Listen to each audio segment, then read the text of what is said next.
The date is November 23. This is the Monday edition of the news on PBCJ. I'm Simone Absalom. Health Minister Dr. Christopher Tufton has called for a comprehensive probe into the operations of the blood bank. The call comes after reports of alleged irregularities at the National Blood Transfusion Services went public. Marlon Samuels has that story. According to the World Health Organization, all procedures relating to the collecting, testing, processing, storage and distribution of blood must be coordinated at the national level through an effective organization. That organization in Jamaica is the Blood Bank. Last year, the Blood Bank collected close to 35,000 units of blood. Blood transfusion saves lives. Patients requiring transfusion must have timely access to safe blood. Providing safe and adequate blood should be an integral part of every country's national healthcare policy and infrastructure. In recent days, the blood bank and the staff employed there have been placed under the microscope. Among the irregularities and concerns are allegations of incompetence. Minister of Health Dr. Christopher Tufton says the reports of irregularities at the blood bank are deeply concerning. An investigation has been launched into its operations. At the same time, he underscored the point that the blood bank continues to process blood products using international standards and best practices. He's also urging the public to make it a priority to donate blood. For the news on PBCJ, I am Marlon Samuels.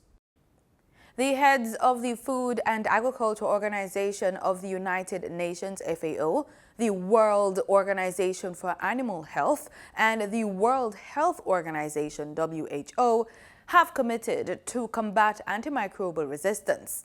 Antimicrobial resistance occurs when microorganisms like bacteria and viruses evolve and render medications used to cure the infections they cause ineffective. The new partnership has been dubbed the new One Health Global Leaders Group. More in this report. Antimicrobial resistance threatens the effective prevention and treatment of an ever-increasing range of infections caused by bacteria, parasites, viruses, and fungi. Director General of the World Health Organization, Tedros Ghebreyesus, says it's a dangerous evolution, especially with the advent of COVID-19. Antimicrobial resistance may not seem as urgent as a pandemic, but it is just as dangerous. It threatens to unwind a century of medical progress and leave us defenseless against infections that today can be treated easily. Although antibiotics are a key focus, antimicrobial resistance also includes resistance to medicines for HIV, malaria, neglected tropical diseases, and more. Microorganisms that develop antimicrobial resistance are sometimes referred to as superbugs. Dr. Ghebreyesus says the WHO has been working with its partners to monitor the situation.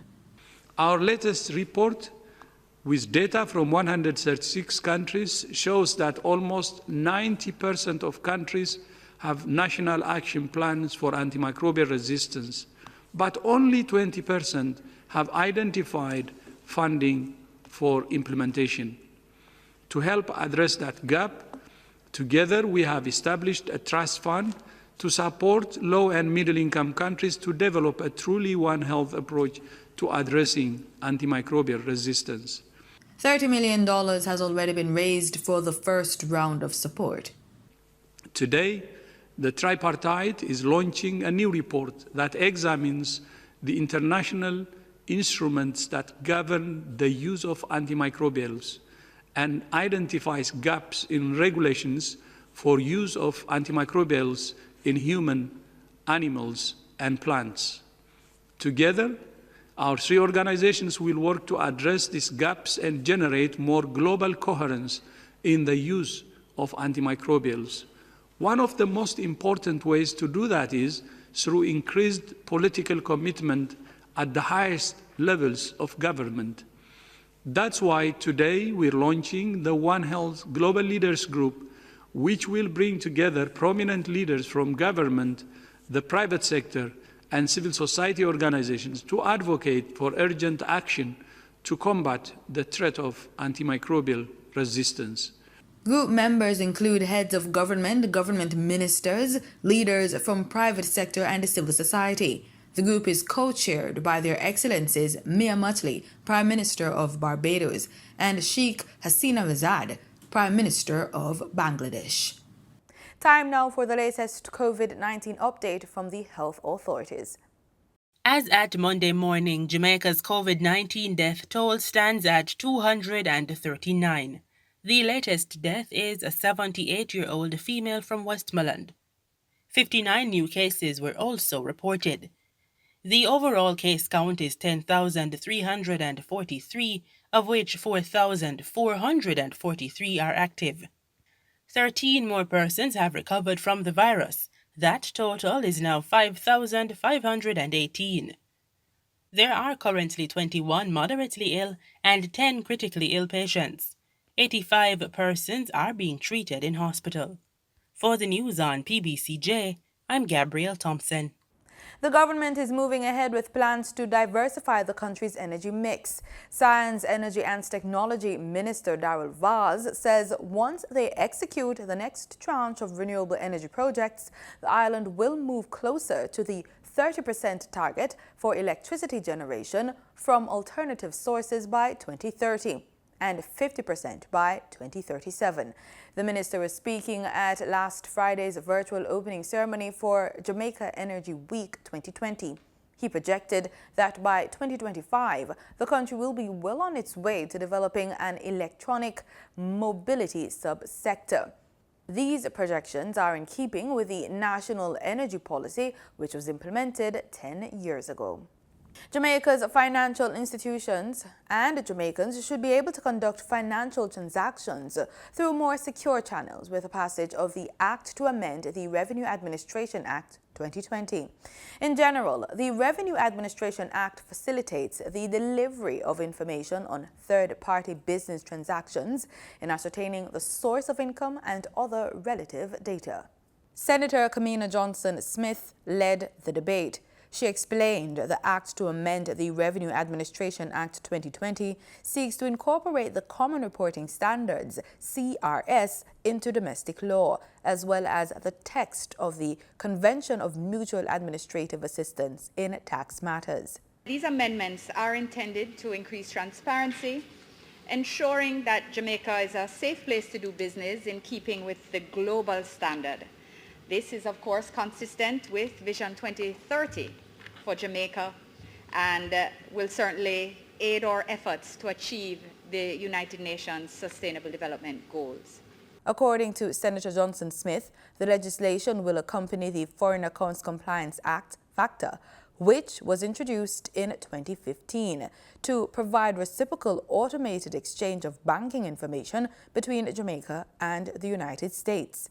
The effectiveness of any model of automatic exchange of financial account information depends on its standardization in order to benefit the maximum number of jurisdictions, while recognizing simultaneously that certain issues remain to be decided by local implementation.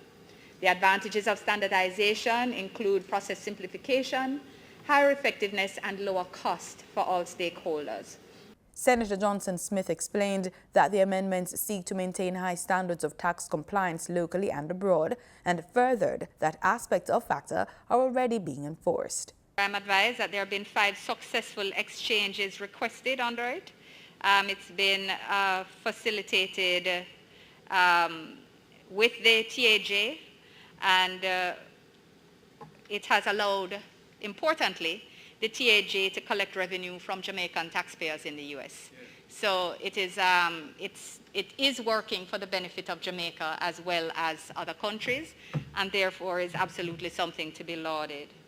Sharing financial information and national identification between financial institutions and other business or government entities has always been a touchy subject in the public sphere.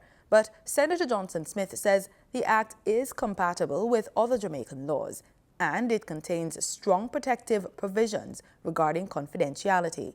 The approach that is always taken to any legislation and to entry into an international agreement is to ensure that CPC, the Attorney General's chambers, Solicitor General, and the relevant ministries ensure that there is compatibility with Jamaica's existing legal framework. I also said in one of my earliest paragraphs this morning that there are strong protective provisions in respect of, and this may well be why, because I'm not sure if you're not hearing me, because, and maybe you were speaking when I was speaking earlier, which is why you didn't hear when I said that there are strong provisions for confidentiality of information and the administrative regime that is used for exchange.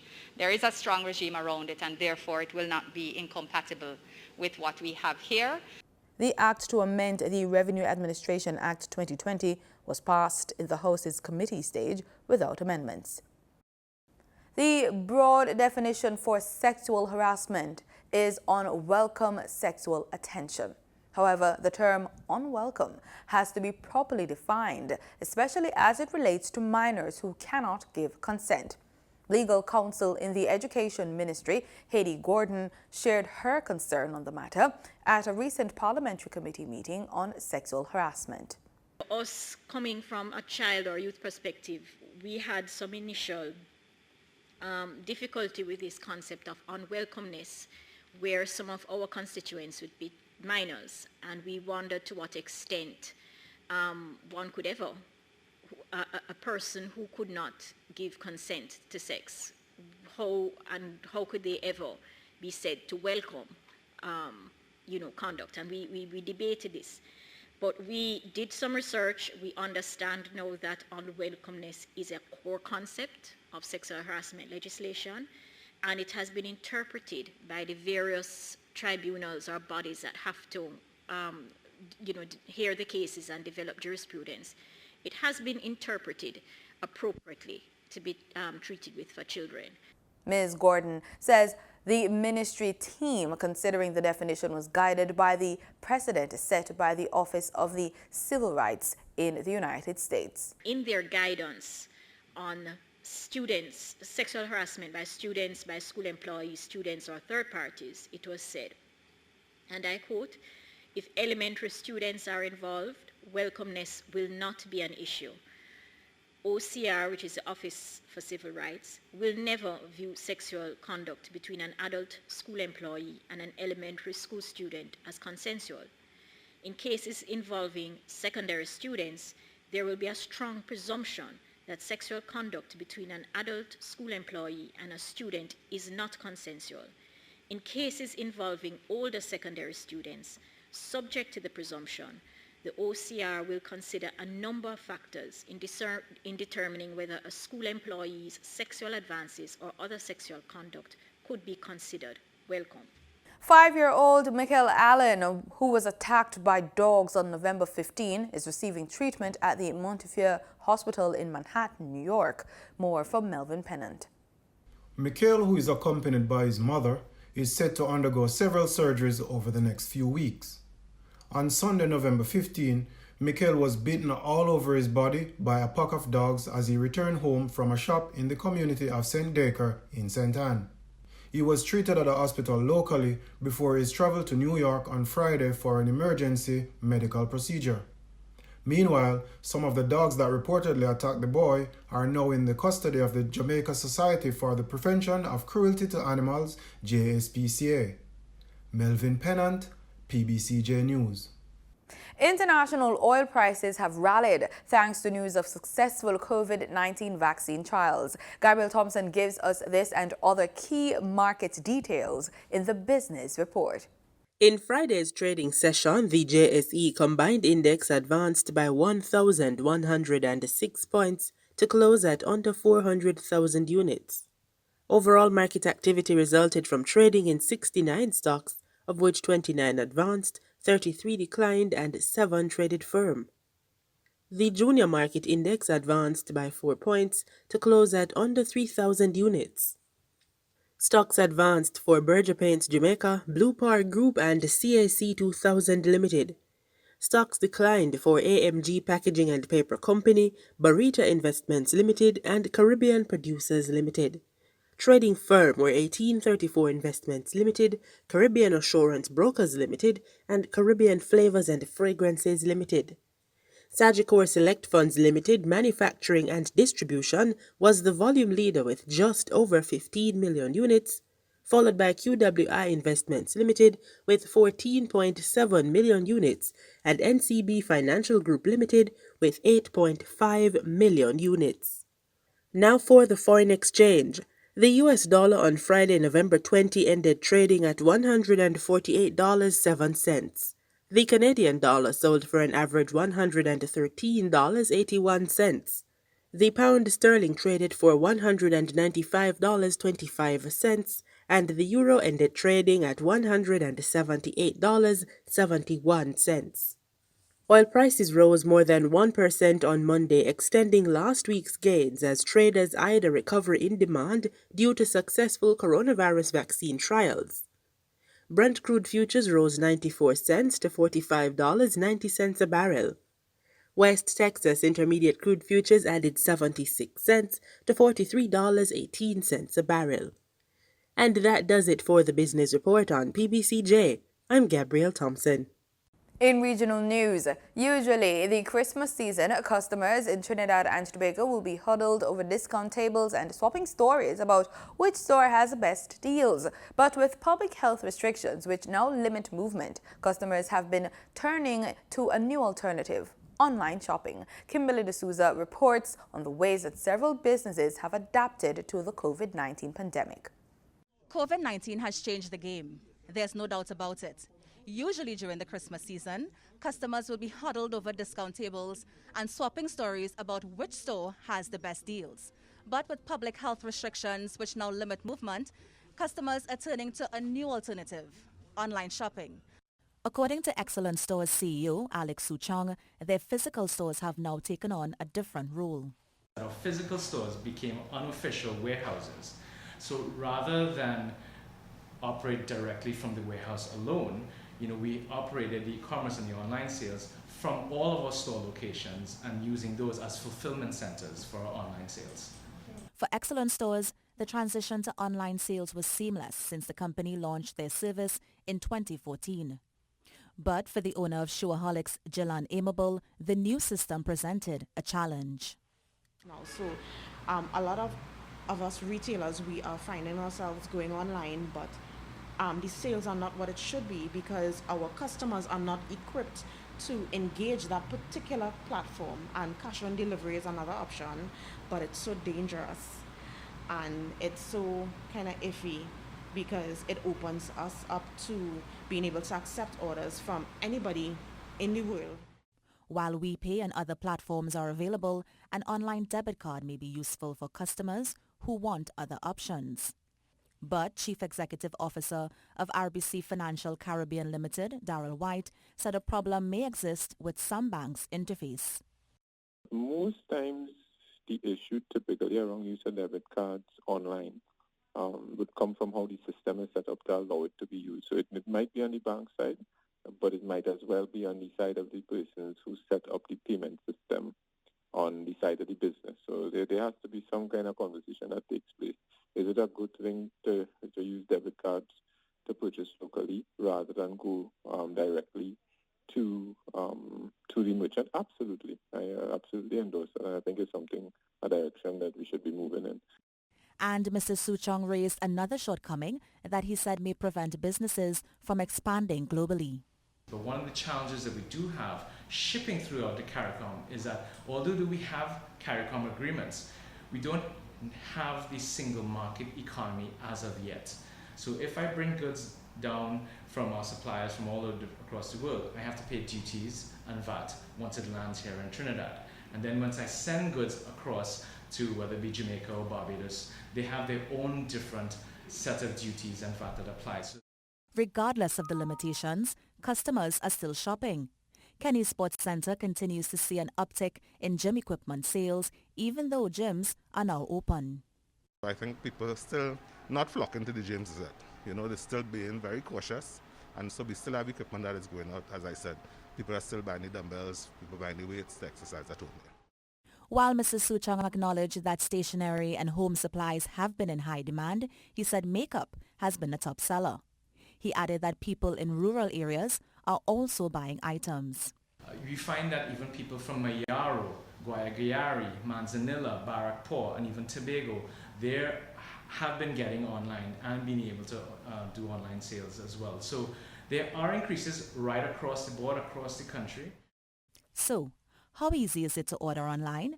For excellent stores, it's as easy as clicking on the items and collecting at a store or utilizing TT Post. But other retailers say that while customers are given delivery options, at times they are the ones who are disadvantaged. I remember driving 4 hours to see a young lady for a shoe that cost $100. The gas wasn't worth it, the driver wasn't worth it, the loader wasn't worth it, but you just want to make sure customers get what they want. And she changed her mind when I arrived at her house. Yeah, and it's happened a lot. And a lot of different retailers will be experiencing the same thing. The consensus is, although the retail industry has its challenges, online sales like COVID-19 is the new norm, and all stakeholders will need to collaborate for the sector to survive. Kimberly D'Souza, TTT News. Private sector agencies and business leaders in St. Lucia have launched a special national initiative aimed at speeding up the recovery of St. Lucia's ailing economy. The campaign, dubbed Recover St. Lucia, will rally the support of government and people of St. Lucia in applying innovative and adaptive responses to overcome the pandemic-induced economic crisis. The architects of the initiative have won the support of both Prime Minister Alan Chastanet and Leader of the Opposition, Philip J. Pierre. Former Chief Medical Officer and Chair of the Health and Best Practices for Recover St. Lucia, Dr. Stephen King, is recommending a new way to tackle COVID-19. The non-compliance of individuals has forced the government of St. Lucia to announce the rollout of COVID-19 wardens. However, Dr. King says this may not be the best approach. He instead advocates a national behavioral modification campaign. The approach that we are adopting is one of cooperation. So in other words, let's just create the social pressures rather than a law enforcement approach, because we believe in motivating. So for instance, the COVID wardens are really protocol champions.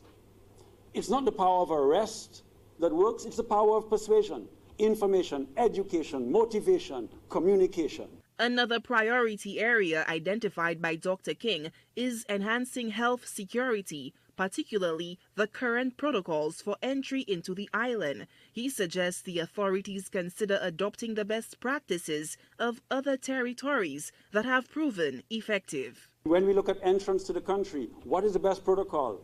We look at examples like Barbados. Is that a good protocol? Should we be looking at it? Should we be adapting it? And these are the kinds of conversations that we want to have in our committee and share with the national team. The final key area outlined by Dr. King is that of contact tracing. The former CMO differs with some medical professionals on withholding pertinent patient information that may help in widening the net in the contact tracing effort. Not knowing can hurt. If you don't know somebody's infected, if you don't know you're infected, that's a problem. So we want to enhance and deepen and widen contact tracing, and in particular, support people who are identified as contacts. There's psychological support, there's health support, the health screening that needs to happen, the testing that needs to happen. And we believe that we can actually help by mobilizing across the country through businesses, through communities, to help the ministry with contact tracing. The other issue is there technology that we can bring to bear, contact tracing apps, electronic apps that we can bring to bear. Dr. King is lobbying for a public health approach model based on identifying and analyzing the problem, adopting best practices, married with resources, to devise a plan of action that, upon implementation, retains the flexibility to evolve when needed. Solange Alfred, HTS News Force. And still in St. Lucia, former Chief Medical Officer Dr. Stephen King is advising that public health officials and local authorities consider the best practices around the region to improve the island's COVID-19 pandemic response. Former Chief Medical Officer and Chair of the Health and Best Practices for Recover St. Lucia, Dr. Stephen King, is recommending a new way to tackle COVID-19. The non-compliance of individuals has forced the government of St. Lucia to announce the rollout of COVID-19 wardens. However, Dr. King says this may not be the best approach. He instead advocates a national behavioral modification campaign. The approach that we are adopting is one of cooperation. So in other words, let's just create the social pressures rather than a law enforcement approach, because we believe in motivating. So for instance, the COVID wardens are really protocol champions. It's not the power of arrest that works, it's the power of persuasion, information, education, motivation, communication. Another priority area identified by Dr. King is enhancing health security, particularly the current protocols for entry into the island. He suggests the authorities consider adopting the best practices of other territories that have proven effective. When we look at entrance to the country, what is the best protocol? We look at examples like Barbados. Is that a good protocol? Should we be looking at it? Should we be adapting it? And these are the kinds of conversations that we want to have in our committee and share with the national team.